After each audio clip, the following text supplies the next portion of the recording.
பேர் ஜலந்தர். நான் ஒர்க் பண்ணது police department retired sub inspector. என்னுடைய சொந்த ஊர் வந்து திருவண்ணாமலை மாவட்டம் ஆரணி.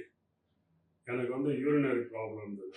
அதாவது வந்து அன்கண்ட்ரோல் யூரின் பண்ணும்போது யூரின் போகும்போது அன்கண்ட்ரோல் இருந்தது. அது ஒரு ப்ராப்ளம்.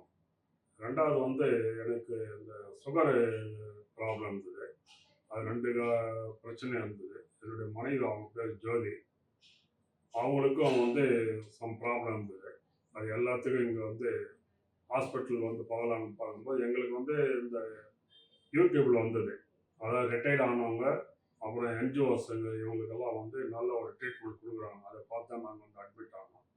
போன 13/9 வந்து அட்மிட் ஆனேன். இன்னைக்கு 19 டிஸ்சார்ஜ் ஆக போகிறேன். இதுவரையும் நல்லபடியாக பார்த்துக்கினாங்க எங்களை. நல்லா ட்ரீட்மெண்ட்டு கொடுத்தாங்க. டாக்டர்ஸ் ரொம்ப கைண்டாக பிஹேவ் பண்ணாங்க. அதே போல் இங்கே ஒர்க் பண்ணுற நர்சஸ் ஆகட்டும், இல்லை க்ளீன் பண்ணுற இவங்க கூட எல்லாருமே நல்லா இது பண்ணாங்க. ஃபுட்டும் நல்லா இருந்தது. எந்த ஒரு பிரச்சனையும் இல்லை. இப்போ எங்களுக்கு நல்லபடியாக ட்ரீட்மெண்ட் கொடுத்த பிறகு நாங்கள் இன்றைக்கி டிஸ்சார்ஜ் ஆகிறோம்.